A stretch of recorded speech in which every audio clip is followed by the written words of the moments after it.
Good evening दोस्तों, मैं संदीप कुमार। मैंने आज आप सबके लिए लेकर के आया सर एक जबरदस्त एक मस्त टॉपिक। कंडीशन क्या देखो, सबसे पहली बात है ना कि आज जो हम बात करने वाले हैं ना उसका नाम क्या है, साइंस। और साइंस में कितना क्वेश्चंस करने वाले हैं, टॉप 110। और हमने सर ये टॉप 110 का सीरीज का आज हमारा कैमा क्लास है, तो ये 14वां क्लास है सर। यानी पहले हम 13 क्लास ले चुके हैं और 13 क्लास में टोटल 80 सवाल हम करवा चुके थे, ठीक है। और आज के क्लास में आपको सवाल नंबर 81 से करवाने वाले हैं। तो पिछले अगर 13 क्लास अगर आप नहीं देखे हैं सर, तो सबसे पहले वो जाकर के 13 क्लास देख लो ना, तो जिंदगी में हो जाएगा फेरा।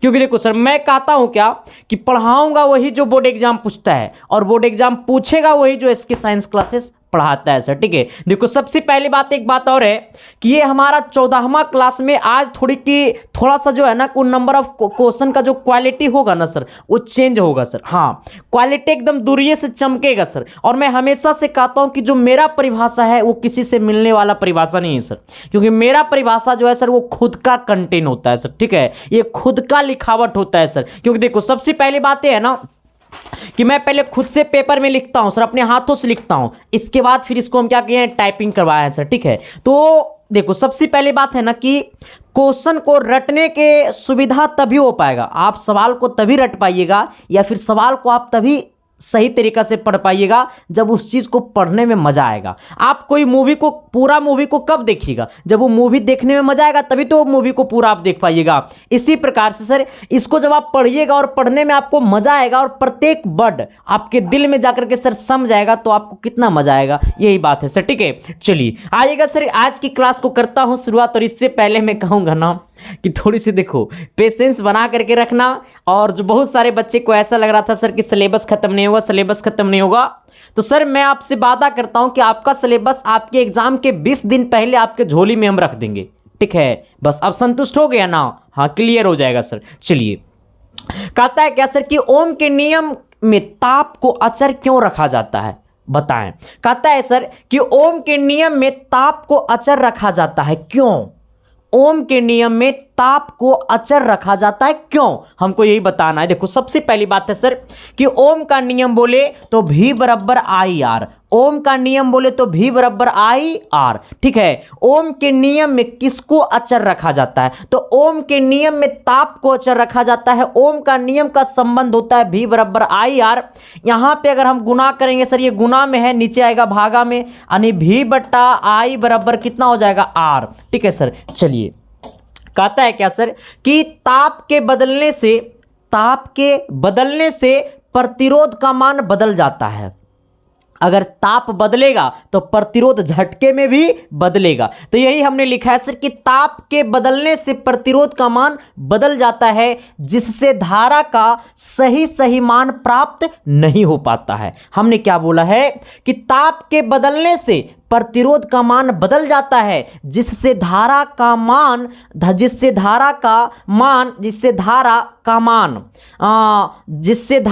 सही मान प्राप्त नहीं हो पाता है, जिससे धारा का मान सही प्राप्त नहीं हो पाता। ये मान आगे लिख दीजिएगा सर, ठीक है। जिससे धारा का मान सही प्राप्त नहीं हो पाता है, सही प्राप्त नहीं होता है, आ जाना, ये सही रहने दो, कोई दिक्कत नहीं है। जिससे धारा का सही मान प्राप्त नहीं होता है, इसलिए ओम के नियम में ताप को अचर रखा जाता है। हमने क्या लिखा है सर, थोड़ी सी मेरी बातों पे गौर करना और शिद्दत से करना, प्यार से करना, मोहब्बत से करना सर, ऑटोमेटिकली सवाल फंसेगा, ठीक है। बस पहले तुम इसको अपने दिल में फंसा लो, है ना। ये सवाल को सबसे पहले तुम अपने दिल में फंसा लो, तभी ये बोर्ड एग्जाम में फंसेगा, तो आपको दिल से ये सवाल निकलेगा बोर्ड एग्जाम में, ठीक है। और जब दिल से बोर्ड एग्जाम में सवाल निकलेगा सर, तो पेपर में जाके छपाएगा, और जब पेपर में छपाएगा सर, तो 2 नंबर में से 2 नंबर मिलेगा, और जब 2 नंबर में से 2 नंबर मिलेगा सर, तो आप ऑटोमेटिकली टॉपर बन ही जाइएगा। क्या बोलता है कि ताप के बदलने से, ताप जब बदलेगा तो प्रतिरोध का मान, ताप के बदलने से कहता है ताप के बदलने से प्रतिरोध का मान बदल जाता है। हमने क्या लिखा है कि ताप के बदलने से प्रतिरोध का मान बदल जाता है, जिससे धारा का सही मान प्राप्त नहीं होता है, जिससे धारा का सही मान प्राप्त नहीं होता है, इसलिए ओम के नियम में ताप को अचर रखा जाता है। सर कितना छोटा सा वर्ड में सर इसका डेफिनेशन है, ठीक है। एक्चुअली में कुछ है नहीं, बट आपको शिद्दत से सोचना पड़ेगा सर, प्यार से सोचना पड़ेगा सर और मोहब्बत से देखना पड़ेगा। फिर क्या कहता है 2 नंबर में 82 नंबर सवाल में कि चुंबकीय क्षेत्र रेखाएं के गुण को लिखे। चुंबकीय क्षेत्र रेखाएं के गुण को लिखे। अच्छा, एक बात और मैं आपको बता देना चाहता हूं सर कि आप सोच रहे होंगे गुरुजी किसको हम कैसे लिखेंगे। अगर आप इस सवाल को अगर यहां से लिख लेते हैं तब तो ठीक है, अगर आप इस सवाल को यहां से नहीं लिख पाते हैं तो आपके लिए हमने एक व्हाट्सएप पे एक प्राइवेट ग्रुप बनाया है सर, जहां पे आपको मिलेगा मैथ, साइंस, सोशल साइंस और हिंदी का पूरा VBI ऑब्जेक्टिव और सब्जेक्टिव का PDF नोट्स, साथ ही कुछ औरों मिलेगा सर। हाँ, उस चीज़ के बारे में पूरा चर्चा नहीं करेंगे वरना हमारा आज 10 गो हम पे 10 गो FIR होगा और कल हम पे जेल होगा, परसों हमसे बेल भी नहीं होगा। हाँ ठीक है, तो इसलिए इस बात को हम बोलेंगे नहीं सर। बट अगर आपको इस ग्रुप में ज्वाइन करना होगा तो आपको लगेगा मात्र 99 रुपया। कहिएगा गुरुजी वो आपके लिए मात्र 99 होगा, मेरे लिए तो बड़का 99 है। सर ऐसा कुछ नहीं है। देखो, किसी भी चीज़ का अगर आप कीमत तभी समझ पाइएगा जब इस चीज़ को पाने के लिए आप तड़पिएगा। और आपको अगर कोई चीज़ बहुत ही आसानी से मिल जाता है ना तो आप उसका कीमत नहीं समझ पाइएगा, आप उसका वैल्यू नहीं समझ पाइएगा सर। तो अगर वही चीज़ आपको बड़ा कठिनाई से मिलेगा ना तो आप उसका कीमत को समझ पाइएगा। ठीक है, तो उसीलिए सर मेरा मकसद 99 रुपया कमाना नहीं है सर, मेरा मकसद है कि आप इस चीज़ को समझिए कि हमारा भी कुछ पैसा लगा, इसका मतलब उसको पढ़ना है। अगर मैं इस चीज़ को आपको मैं फ्री में प्रोवाइड कर दूंगा तो आप थोड़ी सी उतना शिद्दत से नहीं पढ़ पाइएगा जितना शिद्दत से कि आप 99 रुपया पे करके पढ़िएगा। ठीक है सर, इसीलिए सर अगर आपको 99 रुपया पे करना है, ग्रुप में ज्वाइन होना है, तो आपके यहां पे एक 72 वाले नंबर दिखाई दे रहा होगा, उसी नंबर पे आपको 99 रुपया पेमेंट कर देना है, पे फोन चाहे पेटीएम से। अगर आप खुद से नहीं चलाते हैं तो आप अपने चचा से, भैया से, मौसी से या फिर भाभी से या साली से, जिनसे भी करवाना है सर, तो आप उस पर 99 रुपया पेमेंट करवा करके वही व्हाट्सएप नंबर पे पेमेंट का स्क्रीनशॉट भेज देना है। ठीक है सर, वही व्हाट्सएप पे पेमेंट का स्क्रीनशॉट भेज देना है और लिख देना है मैसेज में कि सर मुझे प्राइवेट ग्रुप में ज्वाइन कर दीजिए। आपको मिनट भर में इधर से ओके का मैसेज चला जाएगा और पिछला PDF जितना सभी के पास भेजा गया होगा वो सारे PDF आपके पास भी भेज दिया जाएगा और आपको ग्रुप में ज्वाइन कर दिया जाएगा। ये ग्रुप में सबसे बड़ी बात यह है सर कि आप किसी का नंबर नहीं देख पाइएगा, ना तो आपका नंबर कोई देख पाएगा। ठीक है, आपके पास ना तो ग्रुप का नाम दिखेगा, आपके पास मैसेज जाएगा तो मेरा नंबर बनकर जाएगा। ठीक है, जिसको बोला जाता है ब्रास्केट के थ्रू मैसेज जाएगा आपके पास। ठीक है, PDF जाएगा। चलो सर, जिनको ज्वाइन होना ज्वाइन हो सकते हैं और उस नंबर पे कॉल करना अलाउ नहीं है, वो नंबर पे ओनली फॉर व्हाट्सएप कॉल करना है या फिर व्हाट्सएप पे आपको उस नंबर पे मैसेज करना है सुबह 9 बजे से शाम 9 बजे तक, और ज्यादा फालतू का कॉल नहीं कीजिएगा वरना नंबर ब्लॉक कर देगा। ठीक है सर, चलिए आइएगा 2 नंबर सवाल क्या कहता है कि चुंबकीय क्षेत्र रेखाएं के गुण को लिखे। चुंबकीय क्षेत्र रेखाएं के क्या गुण है उसको हमको लिखना है। ठीक है, कहता है क्या सर कि बचपन का प्यार मेरा भूल नहीं जाना रे, नहीं बाबा नहीं रे। देखो ना, कहता है ना सर कि चुंबकीय क्षेत्र रेखाएं के निम्न गुण है। चुंबकीय क्षेत्र रेखाएं के निम्न गुण है मतलब बहुत सारा गुण है। 1 नंबर में आना, कहता है चुंबकीय क्षेत्र रेखाएं एक वक्र रेखा होती है। चुंबकीय क्षेत्र रेखाएं जो होती है सर एक प्रकार का एक वक्र रेखा होती है। और एक बात और बता देना चाहते हैं, बहुत सारे सवाल ऐसे हैं जो रिपीट हो चुका है। ठीक है, तो वो सब सवाल को छांट लेंगे और उसका एक और स्पेशल क्लास हम डाल देंगे। ठीक है सर, आ जाना। हमने क्या बोला सर कि चुंबकीय क्षेत्र रेखाएं एक वक्र रेखा होती है। चुंबकीय क्षेत्र रेखाएं एक वक्र रेखा होती है। फिर 2 नंबर में क्या है सर कि यह एक दूसरे को कभी भी प्रतिच्छेद नहीं करती है। चुंबकीय क्षेत्र रेखा जो होता है एक वक्र रेखा होता है और ये जो है एक दूसरे को कभी भी प्रतिच्छेद नहीं करेगा, एक दूसरे को कभी भी प्रतिच्छेद नहीं करेगा। हमने क्या बोला कि चुंबकीय क्षेत्र रेखा जो होता है वो एक वक्र रेखा होता है और चुंबकीय क्षेत्र रेखा कभी भी एक दूसरे को प्रतिच्छेद नहीं करती है। यानी प्रतिच्छेद करने का मतलब कभी भी ऐसे नहीं काटेगा। ठीक है, हमने क्या बोला है सर कि चुंबकीय क्षेत्र रेखा जो होता है वो एक हमारा क्या होता है, मेरे साथ बोलो ना जी, एक वक्र रेखा होता है। हम 2 नंबर में क्या बोले हैं कि चुंबकीय क्षेत्र रेखा कभी भी एक दूसरे को प्रतिच्छेद नहीं करती है सर। आना 3 नंबर में, कहता है किसी भी चुंबक का वक्र रेखा N ध्रुव से निकलकर S ध्रुव में प्रवेश करती है। किसी भी चुंबक का वक्र रेखा N ध्रुव से निकलकर S ध्रुव में प्रवेश करती है। ठीक है, क्या हमने बोला कि किसी भी चुंबक का वक्र रेखा किसी भी चुंबक का वक्र रेखा N ध्रुव से निकलकर S ध्रुव प्रवेश करती है। हमने क्या बोला कि किसी भी चुंबक का वक्र रेखा, किसी भी चुंबक का जो वक्र रेखा होता है वो N ध्रुव से निकलकर S ध्रुव में प्रवेश करती है। यानी ऐसे कहने का सेंस है सर कि ऐसे ये N ध्रुव से, ये N ध्रुव से, ये N से S में जाएगा, ठीक है, N से S में जाएगा, ठीक है, आ जाना। तो हमने यही बोला है कि किसी भी चुंबक का वक्र रेखा N ध्रुव से निकलकर S ध्रुव में प्रवेश करती है। आइएगा 3 नंबर, 4 नंबर की तरफ सर। 4 नंबर में क्या कहता है? 4 नंबर में कहता है ना कि तेरी यादों में मेरा नींद खो गया। आ जाना सर, अब थोड़ी सी शिद्दत से इधर आना। हमने क्या बोला है कि चुंबक क्षेत्र रेखाएं, चुंबकीय क्षेत्र रेखाएं जितनी आमने सामने होती है, चुंबकीय क्षेत्र रेखाएं जितनी आमने सामने होती है उसका आकर्षण बल उतना ही अधिक होता है। चुंबकीय क्षेत्र रेखाएं जितनी आमने सामने होती है उसका आकर्षण बल उतना ही अधिक होता है। देखो, आकर्षण का मतलब खींचना, आकर्षण का मतलब खींचना, प्रतिकर्षण का मतलब दूर भागना। हमने क्या बोला है कि आकर्षण का मतलब खींचना और प्रतिकर्षण का मतलब दूर भागना। तो हमने यही बात यहां पे लिखा है सर कि जितना आमने सामने रहेगा आकर्षण बल उतना ही अधिक होगा, ठीक है। तो चुंबकीय क्षेत्र रेखाएं जितनी आमने सामने होती है उसका आकर्षण बल उतना ही अधिक होती है। चुंबकीय क्षेत्र रेखाएं जितनी आमने सामने होती है उसका आकर्षण बल उतना ही अधिक होता है। आना 5 नंबर में कहता है चुंबकीय, ये क्या है? चुंबकीय है सर। कहता है चुंबकीय क्षेत्र रेखाएं जितनी दूर होती है उसका आकर्षण बल उतना ही कम होता है। चुंबकीय क्षेत्र रेखाएं जितना दूर होगा उसका आकर्षण बल कम होगा, ठीक है। देखो, जितना आमने सामने होगा उतना आकर्षण बल अधिक होगा, जितना दूर होगा उतना ही आकर्षण बल कम होगा। हमने क्या बोला? जितना आमने सामने होगा उतना ही आकर्षण बल, आकर्षण बल का आमने सामने आकर्षण बल अधिक, जितना दूर होगा आकर्षण बल उतना ही कम होगा, ठीक है। चलो आ जाना सर, एक बार हम दोबारा देख लेते हैं। और अब की बार जब हम दोबारा देख रहे हैं सर तो आपको बोलना पड़ेगा इसमें साथ में, नहीं बोलोगे ना तो शादी होने होगा। बोल न रहे, हाँ अब की लगन में पक्का हो जाए, खाली बोलोगे तब तो हो। कहता है ना सर कि चुंबकीय क्षेत्र रेखाएं के क्या लिखें? गुण को लिखे। आना, चुंबकीय क्षेत्र रेखाएं निम्न गुण है, ठीक है। आना 1 नंबर में। चलो जल्दी बोलो, जहां पे बैठे हो वहीं से बोलना सर। बहुत सारे लोग बाथरूम में होगा, वहीं से बोलो ना, की दिक्कत है। कहता है कितना लोग तो रजाइये में घुस के पढ़ रहा होगा। अच्छा, कितना लोग रजाई में घुस के पढ़ रहा है सर? एक बार कमेंट करके बता देना तो। आना, कहता है चुंबकीय क्षेत्र रेखाएं एक वक्र रेखा होती है। चुंबकीय क्षेत्र रेखाएं एक वक्र रेखाएं होती है, ठीक है। ये एक दूसरे को कभी भी प्रतिच्छेद नहीं करती है। ये जो है एक दूसरे को कभी भी प्रतिच्छेद नहीं करती है। किसी भी चुंबक का वक्र रेखाएं N ध्रुव से निकलकर S ध्रुव में प्रवेश करती है। कहां से? N से S। कहां से? N से S। फिर कहता है कि चुंबकीय क्षेत्र रेखाएं जितनी आमने सामने होती है उसका आकर्षण बल उतना ही अधिक होता है। जितना आमने सामने होगा उसका आकर्षण बल उतना ही अधिक होगा।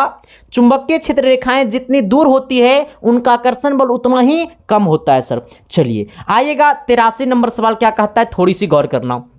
अच्छा, एक बात और बता देना चाहते हैं सर आपको हम कि व्हाट्सएप के प्राइवेट ग्रुप में आपको ऑब्जेक्टिव का पीडीएफ नहीं जाता है। व्हाट्सएप के प्राइवेट ग्रुप में ऑब्जेक्टिव का पीडीएफ नहीं जाता है। तो ऑब्जेक्टिव का पीडीएफ जाता कहां है? तो ऑब्जेक्टिव का पीडीएफ आपको जाता है टेलीग्राम पे। कहां पे जाता है? टेलीग्राम पे।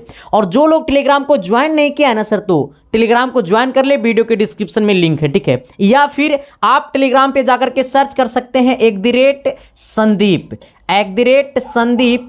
7295। इतना सर्च कीजिएगा तो मेरा आईडी खुल जाएगा जहां पे 8000 से अधिक लोग जुड़े होंगे। इसी में आप ज्वाइन कर लीजिएगा, आपको सारा पीडीएफ मिल जाएगा, ठीक है। और हमने फिजिक्स एक ही क्लास में पूरा ऑब्जेक्टिव खत्म किया है।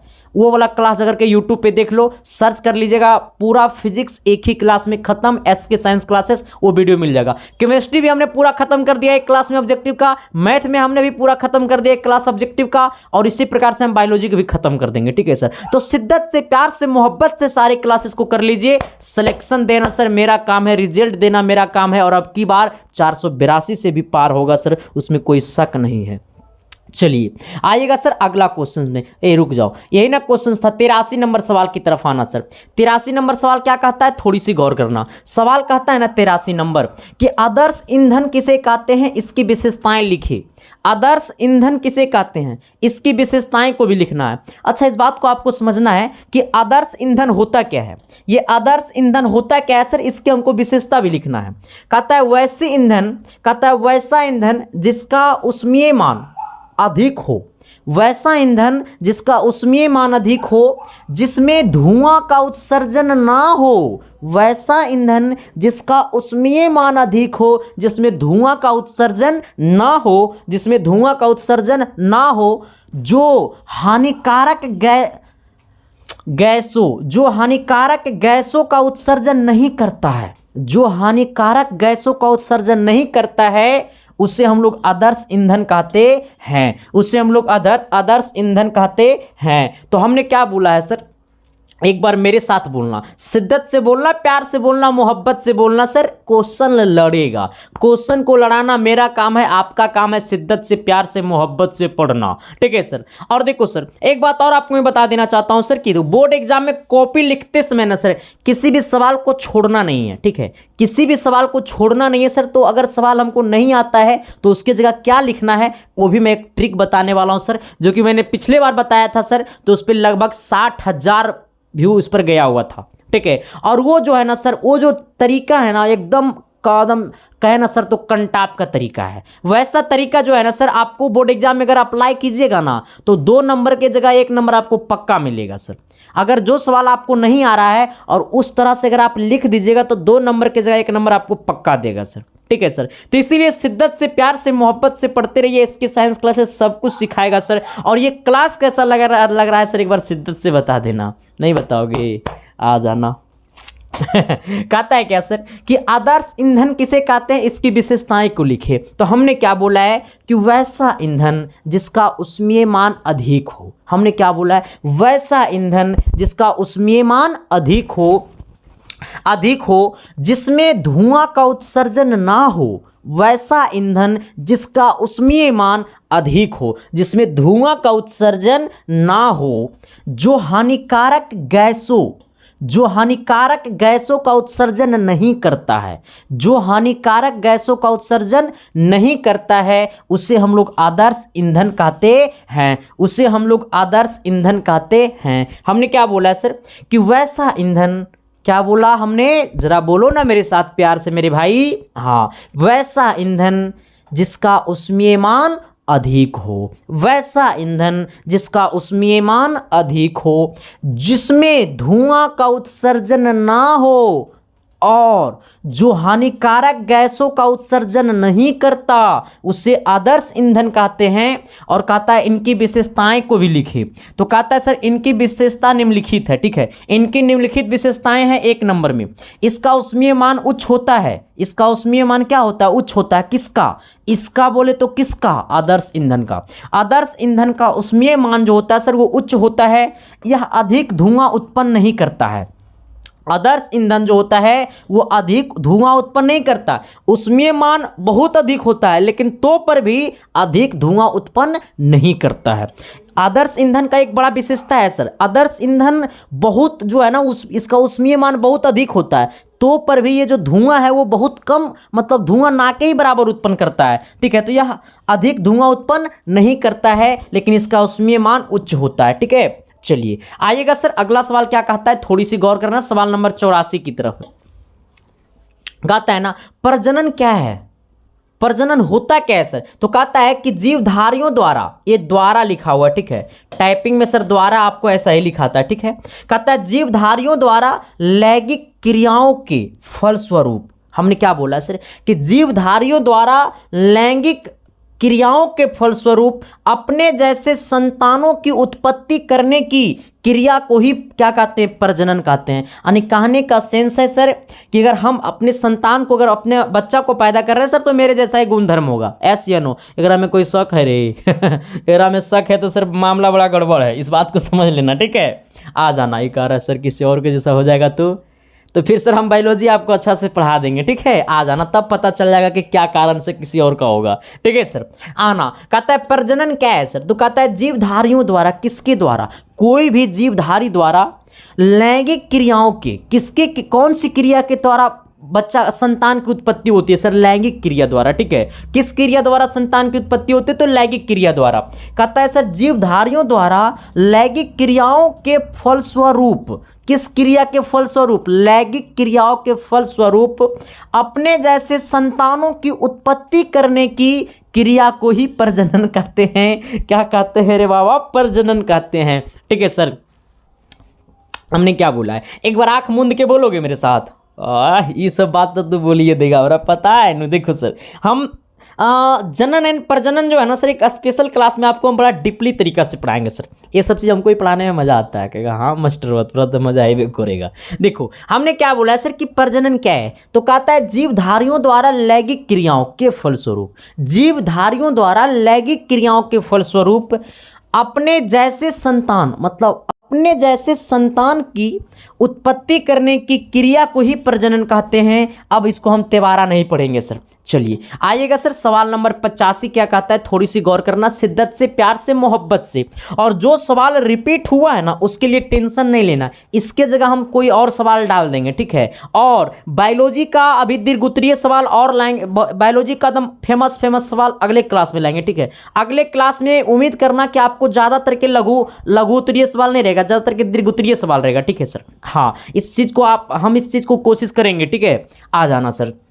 कहता है क्या कि समतल दर्पण द्वारा बने प्रतिबिंब की विशेषताएं लिखे। देखो समतल दर्पण द्वारा हमेशा काल्पनिक प्रतिबिंब बनता है, समतल दर्पण में वस्तु के समान आकार का प्रतिबिंब बनता है। यानी कहने का सेंस है कि हम लोग जो अपने घर में हम लोग जो अपने घर में दर्पण का इस्तेमाल करते हैं तो वो होता है समतल दर्पण। हम लोग जो अपने घर में जिस दर्पण में अपना चेहरा देखते हैं तो वो होता है समतल दर्पण। इसीलिए मेरा अगर कान अगर है 2 फीट का तो उसमें भी 2 फीट का दिखाई देगा 2 फीट का मेरा कान हो सकता है। तो हंस गया, झूठे हंस गया, हमने बोला ऐसे बोला सर, कहने का मतलब हमने बोला, ठीक है। आ जाना, कान यही ना होता है, एगो कारा सरी तो नाक है, बकलोलाई कान है, देखो इधर। हाँ तो सर हम लोग जो अपने घर में आईना देखते हैं ना सर, इसको हम लोग ठेठी भाषा में कहते हैं आईना, ठीक है। लेकिन इसको बोला जाता है मिरर बोला जाता है। क्या बोला जाता है, मिरर बोला जाता है। और हिंदी में बोला जाता है दर्पण बोला जाता है, ठीक है। तो हम लोग जो अपने घर में दर्पण देखते हैं, दर्पण में अपना फेस देखते हैं सर, सुंदरता को देखते हैं अपनी ठीक है। तुम लोग है ये सुंदर, हमको पता है ना। देखो इधर, ज़्यादा सुंदर मत बनो वरना बिक जाओगे। इधर देखो सर, किसी और का हो जाओगे।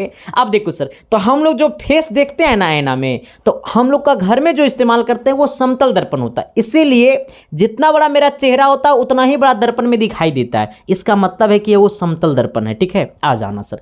और समतल दर्पण में वस्तु के समान आकार का प्रतिबिंब बनाता है। समतल दर्पण में हमेशा काल्पनिक प्रतिबिंब बनाता है। समतल दर्पण की ये सब विशेषताएं हैं सर, इसे पर्दे पे उतारा नहीं जा सकता है क्योंकि ये काल्पनिक प्रतिबिंब बनाता है। समतल दर्पण काल्पनिक प्रतिबिंब बनाता है, इसलिए इसे पर्दे पर उतारा नहीं जा सकता है सर। ये पार्श्व विपरिवर्तन होता है सर। हमने तो सारा चीज आपको ऐसा ही पढ़ा दिया। देखो कहता है सर इसकी विशेषताएं को लिखे, तो समतल दर्पण द्वारा बने, ये द्वारा लिखा हुआ, ठीक है, द्वारा बने प्रतिबिंब की निम्नलिखित विशेषताएं हैं। 1 नंबर में आना सर, 1 नंबर में आना। कहता है क्या सर कि यह प्रतिबिंब काल्पनिक बनाता है। यह जो प्रतिबिंब बनाता है वो कैसा बनाता है, काल्पनिक बनाता है। कैसा बनाता है, काल्पनिक बनाता है, ठीक है। और सर एक बार शिद्दत से, प्यार से, मोहब्बत से सर बता देना कमेंट बॉक्स में क्लास कैसा लगा, ठीक है सर। बुरा लगा तो गालियाँ दे न दे रही, हमको फर्क नहीं पड़ता है। हाँ हम उससे कुछ सीखने की कोशिश करते हैं सर, ठीक है। हमेशा सर जिंदगी में हर इंसान से कुछ ना कुछ सीखने को कोशिश करनी चाहिए, क्योंकि हर इंसान में अगर वो 2 साल का बच्चा है तो उसमें भी कुछ खास बात है। बस उसकी खासियत को हम पकड़ेंगे, ठीक है। उसके अंदर जितना कीड़ा मकोड़ा है ना ओकरे में छोड़ देंगे, बस उसके अंदर जितना साफ चीज़ है ना उसको हम लोग कैच करने की कोशिश करेंगे सर, ठीक है। हाँ आना। कहता है सर कि यह प्रतिबिंब काल्पनिक बनाता है। समतल दर्पण जो है वो हमेशा कैसा प्रतिबिंब बनाता है, काल्पनिक बनाता है, ठीक है। आ जाना, इसे पर्दे पर नहीं उतारा जा सकता है। देखो जो दर्पण प्रतिबिंब काल्पनिक बनाएगा तो उसे पर्दे पे उतारेंगे? नहीं उतारेंगे, क्योंकि वो काल्पनिक है, रियल है ये नहीं है। ठीक है, तो जो दर्पण वास्तविक प्रतिबिंब बनाता है ना उसे पर्दे पे उतार सकते हैं, लेकिन काल्पनिक को उतार नहीं सकते हैं।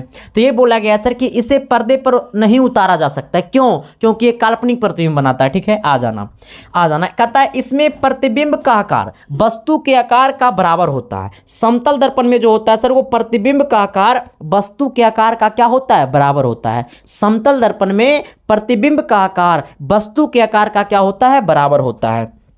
यह पार्श्व विपरिवर्तन दर्शाता है। यह क्या दर्शाता है? यह पार्श्व विपरिवर्तन दर्शाता है। ये 5 नंबरिया में पूछेगा। ठीक है सर, अगर आपको 2 नंबरिया में लघु उत्तरीय में पूछेगा ना तो आपको 3 को पॉइंट लिखिएगा। ठीक है, 3 पॉइंट से ज़्यादा नहीं लिखिएगा। अगर 5 नंबर में पूछेगा सर तो 5 पॉइंट लिखिएगा। ठीक है, आ जाना कहता है प्रतिबिंब समतल दर्पण के उतना ही पीछे होता है। प्रतिबिंब जो है सर वो समतल दर्पण के उतना ही पीछे होता है जितना समतल दर्पण के सामने वस्तु होता है। हमने क्या बोला है सर कि प्रतिबिंब समतल दर्पण के उतना ही पीछे होता है जितनी वस्तु समतल दर्पण के सामने होता है। हम क्या बोले हैं कि प्रतिबिंब समतल दर्पण के उतना ही पीछे होता है जितना वस्तु समतल दर्पण के सामने होता है। जितना वस्तु समतल दर्पण के सामने होता है सर। तो इसमें कोई दिक्कत है? किसी प्रकार की कोई कठिनाइयां हैं? अरे कोई कष्ट है तो बता दो ना, हम सारे कष्ट को दूर कर देंगे। तो आइएगा सर, एक बार मेरे साथ बोलिएगा, शिद्दत से, प्यार से, मोहब्बत से बोलिएगा सर। कल से क्या कीजिएगा ना कि ये पेपर में जो है ना सर, पेपर के अंदर में ना जो रहता है ना लिखा हुआ नाम, वो नाम लिख दीजिएगा। ठीक है, क्योंकि ऐसे लिखने से कोई फायदा नहीं है। हाँ हाँ, नहीं वो उसमें बोला। हाँ आइए, तो हमने क्या बोला सर कि समतल दर्पण द्वारा बने प्रतिबिंब की विशेषताएं लिखे। तो समतल दर्पण द्वारा बने प्रतिबिंब की निम्नलिखित विशेषताएं हैं 1 नंबर में। यह प्रतिबिंब काल्पनिक बनाता है 2 नंबर में। इसे पर्दे पर नहीं उतारा जा सकता है 3 नंबर में। इसमें प्रतिबिंब का आकार वस्तु के आकार का बराबर होता है। इसमें प्रतिबिंब का आकार वस्तु के आकार का बराबर होता है। फिर कहता है सर कि यह पार्श्व विपरिवर्तन दर्शाता है। प्रतिबिंब समतल दर्पण के उतना ही पीछे होता है जितनी वस्तु समतल दर्पण के सामने होता है। चलिए आइएगा सर, सवाल नंबर आपका 86 क्या कहता है, थोड़ी सी गौर करना। देखो सवाल नंबर 86 कहता है ना, पता है क्या कहता है कि जब प्यार हो तो दिए जल उठते हैं। ये पता है ना? हाँ, ऐसा नहीं कि हाथ में दिया लेके जलाना कि प्यार हुआ है तो देखते कि दिया जलता है कि नहीं। जल जाएगा हाथ, चल जाओगे खोपचे में। हाँ, फिर जो अभी आई है ना वो छोड़ के चल जाएगी। देखो इधर सर, देखो मैं हमेशा से बाबू सोना के मैं खिलाफ रहता हूँ सर। ठीक है, हाँ, ये हमेशा मैं आपको अभी नहीं बोलूँगा कि ये काम कीजिए आप, बस आपकी मर्जी है। अरे नहीं करो रे भाई। ठीक है, अभी पढ़ाई करो सर, क्योंकि आपके आँख में सर अभी सिर्फ और सिर्फ आपका सपना दिखने चाहिए, और आपका ही सपना में आपकी मम्मी पापा का सपना छुपा हुआ है सर। तो दुनिया का सबसे बड़ा योद्धा अगर कोई होता है तो वो माँ बाप होता है सर। तो शिद्दत से, प्यार से, मोहब्बत से भी माँ बाप से प्यार करो सर, फिर ज़िंदगी यहाँ से डायरेक्ट यहाँ चला जाएगा। जब यहाँ से यहाँ जाएगा ना सर, तो तुम अभी जिसको सुंदर जैसा अभी तुम इन्हें देखते हो ना, फिर वही तुमको देखेगा सर जब तुम वहाँ चले जाओगे। तो इस बात को समझना है सर। दुनिया का रूट जो है ना सर, ये ऐसे जाओगे ना सर, टेढ़ होके जाओगे ना सर, तो ही लाइफ चलेगा। और सीधा जाने की कोशिश करोगे सर तो ये दुनिया तुमको ढकेल के फिर इन्हें भेज देगा। ठीक है, फिर तुम इधर आओगे, फिर तुमको इधर मारेगा, धक्का होने जाओगे। इससे पक्का है कि तुम पहले ही मुड़ जाओ ताकि तुमको कोई धक्का दे ही नहीं सकता है। यानी कहने का सेंस है कि तुम पहले ही इतने ऊंचाई पे चले जाओ कि तुमको कोई धक्का दे ही नहीं सकता है, तुमको कोई कुछ बोल ही नहीं सकता है। क्योंकि तुमसे बोलने के लिए सर, तुम्हारे बारे में गलत बोलने के लिए वो पहले 10 बार सोचेगा अपने आप को कि मेरा औकात क्या है। ठीक है ना? चलो, कहता है सर कि धामनी, ये क्या है सर? ये धामनी है। ठीक है, ये कहता है ये धामनी लिखा हुआ है। कहता है धामनी और शीरा को परिभाषित करे। किसको? धामनी और शीरा को। ठीक है, यहां पे देखना, कहता है धामनी और शीरा को परिभाषित करे, मतलब धामनी क्या और शीरा क्या है। कहता है हृदय से अंगों की ओर जाने वाली रक्त वाहिनी को धमनी कहते हैं। धमनी किसे कहते हैं सर? तो हृदय से अंगों की ओर जाने वाली रक्त वाहिनी को हम लोग क्या कहते हैं? धमनी कहते हैं। किसे कहते हैं? तो हृदय से अंगों की ओर जाने वाली रक्त वाहिनी को हम लोग क्या कहते हैं? धमनी कहते हैं। ठीक है, तो धमनी किसे कहते हैं सर? ये धमनी लिखा हुआ है। ठीक है, यही सब देखिएगा, सुन रहे हैं ना? हाँ, चलिए, कहता है सर कि धमनी और शिरा को परिभाषित कीजिए। तो धमनी किसे कहते हैं? तो हृदय से अंगों की ओर जाने वाली रक्त वाहिनी को धमनी कहते हैं। और शिरा किसे कहते हैं सर? तो शिरा जो होता है सर वो आपको अंगों से हृदय की ओर जाएगा। यहाँ पे देखना, इसको थोड़ा सा देखना सर, ऐसे देखो समझ में आ जाएगा। ठीक है, हमने क्या बोला है? धमनी, ये धमनी है। ठीक है, ये धमनी है। ठीक है, आ जाना। कहता है धमनी और शिरा को परिभाषित करें। तो धमनी क्या है? तो हृदय से अंगों की ओर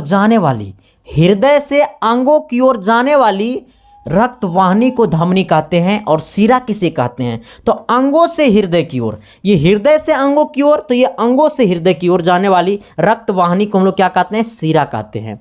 तो शिरा किसे कहते हैं सर? जो अंगों से हृदय की ओर जाएगा। शिरा कौन होगा? जो अंगों से कहाँ जाएगा? हृदय की ओर जाएगा। ठीक है सर, जो अंगों से हृदय की ओर जाएगा, हृदय की ओर जाएगा। ठीक है, जो अंगों से हृदय की ओर जाएगा उसे हम लोग क्या कहेंगे? शिरा कहेंगे। ठीक है, और धमनी किसे कहेंगे? जो हृदय से अंगों की ओर जाएगा। ठीक है, जो हृदय से अंगों की ओर जाने वाली रक्त वाहिनी को हम लोग धमनी कहते हैं। और शिरा किसे कहते हैं? जो अंगों से हृदय की ओर जाने वाली रक्त वाहिनी को हम लोग क्या कहते हैं? शिरा कहते हैं। ठीक है, चलो आ जाना सर, अगला सवाल क्या कहता है, थोड़ी सी गौर करना। ये धमनी और शिरा को परिभाषित करें तो हृदय, धमनी किसे कहेंगे? तो हृदय से अंगों की ओर जाने वाली रक्त वाहिनी को धमनी कहेंगे। और शिरा किसे कहेंगे? तो जो अंगों से हृदय की ओर जाने वाली रक्त वाहिनी को हम लोग क्या कहेंगे? शिरा कहेंगे सर। चलिए अगला क्या है? अगला कहता है सर कि अनुवांशिक गुण क्या है? इस बात को समझना है आपको, थोड़ी सी समझने वाला बात है। कहता है अनुवांशिक गुण क्या है? अच्छा, इस बात को समझना है आपको शिद्दत से, प्यार से, मोहब्बत से, क्योंकि अनुवांशिक गुण जो है वो आपके एग्जाम में पूछा हुआ है और अनुवांशिकता भी आपके एग्जाम में पूछा हुआ है। ठीक है, तो अगर पूछेगा अनुवांशिक गुण क्या है, तो अपने माता पिता से पीढ़ी दर पीढ़ी आसानी से संचरित होने वाले मौलिक गुण को ही हम लोग क्या कहते हैं? अनुवांशिक गुण कहते हैं। अनुवांशिक गुण का मतलब खानदानी गुण। देखता है अगर कोई बदमाशी करता है ना गाँव में, कहता है सरवा के खानदान खत्म था। हाँ, अब देखो बहुत सारे, एक बार क्या हुआ था ना, हम सरवा को बोले तो बहुत सारा बच्चा समझ गया था कि तो मास्टर गाली दे दिया। नहीं सर, मैं अपने संस्कार को लेकर के सर बहुत ज़्यादा मैं हमेशा सतर्क रहता हूँ सर। क्यों? देखो, इंसान का पहचान सब कुछ अपना खराब कर लीजिए लेकिन अपने संस्कार को कभी मत खराब कीजिए। क्योंकि देखो सर, आप जब अपना संस्कार खराब कीजिएगा ना तो आपको गाली नहीं देगा।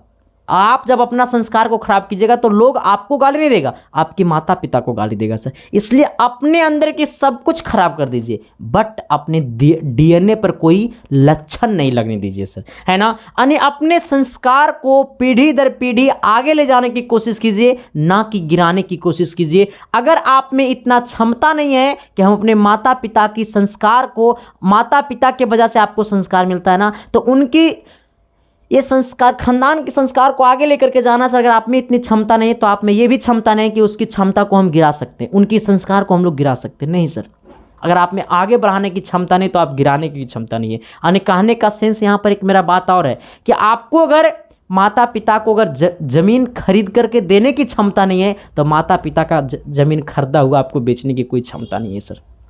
हाँ, आ जाना। कहता है देखो मेरे पास रहोगे सर तो बहुत कुछ सीखोगे। ठीक है, लाइफ कैसे जिया जाता है सर, जिंदगी में सब कुछ, कहता है जिंदगी में सबको सब कुछ विरासत में मिल जाए तो फिर शिकायत किस बात की। आ जाना सर। कहता है ना अनुवांशिक गुण क्या है, तो कहता है माता पिता से पीढ़ी दर पीढ़ी आसानी से, माता पिता से पीढ़ी दर पीढ़ी आसानी से संचरित होने वाली मौलिक गुण को ही क्या कहते हैं, अनुवांशिक गुण कहते हैं। हमने क्या बोला है कि माता पिता से पीढ़ी दर पीढ़ी आसानी से संचरित होने वाली मौलिक गुण को ही क्या कहते हैं, अनुवांशिक गुण कहते हैं। ये हमारा खत्म हो गया। अब सोच लेना और इसका पैराग्राफ चेंज करके लिखना, और ये यहाँ पर एसके साइंस क्लासेस तुम मत लिख देना, ठीक है, ये हम लिख दिए हैं। और अनुवांशिक गुणों के संरचना की प्रक्रिया, अनुवांशिक गुणों के संरचना की प्रक्रिया और एवं उसके कारणों का अध्ययन को ही अनुवांशिकी कहा जाता है। किसी क्या कहा जाता है, अनुवांशिकी कहा जाता है। तो हमने क्या बोला है आपको सर कि, और देखो यहां पे समझना, माता पिता से पीढ़ी दर पीढ़ी आसानी से संचरित होने वाली मौलिक गुण को ही अनुवांशिक गुण कहते हैं। और अनुवांशिक गुणों के संचारण, अनुवांशिक गुणों के संचारण की प्रक्रिया, अनुवांशिक गुणों के संचारण की प्रक्रिया एवं उसके कारणों का अध्ययन को हम लोग क्या कहते हैं, अनुवांशिकी कहा जाता है। क्या कहा जाता है, अनुवांशिकी कहा जाता है। यहाँ तक कोई दिक्कत समस्या नहीं ना है सर? एक बार शिद्दत से, प्यार से, मोहब्बत से बता देना, क्या मैंने जो बोला वो चमका ना जी? अरे यस या नो तो बोलिए ना जी, तो अगले क्वेश्चन की तरफ तो बढ़िए ना जी। तो हमने क्या बोला है सर कि माता पिता से पीढ़ी दर पीढ़ी आसानी से संचरित होने वाली मौलिक गुण को ही हम लोग क्या कहते हैं, अनुवांशिक गुण कहते हैं। और अनुवांशिक गुण को, अनुवांशिक गुण के संचारण की प्रक्रिया एवं उसके कारणों का अध्ययन को अनुवांशिकी कहा जाता है। यहां तक कोई दिक्कत समस्या है तो बता दो मेरे यारों, आपकी समस्या पे मैं करूंगा खुल के बार, कहीं समस्या होने नहीं देंगे सर, ठीक है? तो आज तक का क्लास इतना ही रहेगा सर। कोशिश है सर कि आपको कल जो मॉर्निंग वाला जो क्लास चलता है 10 बजे वाला क्लास, वो कल से स्टार्ट हो जाएगा, ठीक है सर? बस वादा मैं करता हूं सर कि क्लास अब नहीं छोड़ूंगा। प्रॉब्लम होता है भाई, मुझे बहुत दिल में दुख होता है सर अगर आपको नहीं पढ़ाता हूं सर। आपको लगता होगा सर कि मास्टर नहीं पढ़ाता है तो अच्छा से वो खुश रहता होगा। नहीं सर, हमें नहीं पढ़ाना मेरी मजबूरी है सर, ठीक है? तो बस समझना मेरी मजबूरी को। और हो सकता है तो कल से हम सुबह वाली क्लास स्टार्ट कर देंगे। तो सुबह वाली क्लास को खूब प्यार देना, खूब आशीर्वाद देना सर, क्योंकि वो क्लास आपके ही नाम होगा और आपके बोर्ड एग्जाम के ही नाम होगा सर। क्योंकि मैं जितना भी सवाल करवा रहा हूं अभी आपके बोर्ड एग्जाम के लिए ही करवा रहा हूं, और पढ़ाएंगे वही जो बोर्ड एग्जाम पूछेगा, और बोर्ड एग्जाम पूछेगा वही जो संदीप कुमार पढ़ाएगा सर, ठीक है? Thank you sir, love you. बाकी ये बता देना कि ये क्लास कैसा लगा सर, शिद्दत से, प्यार से, मोहब्बत से। और जो भी लोग चैनल पे पहली बार आए थे चैनल को सब्सक्राइब कर देना। बाकी मिलते हैं आप सबके बीच अगली क्लास में, तब तक के लिए बाय।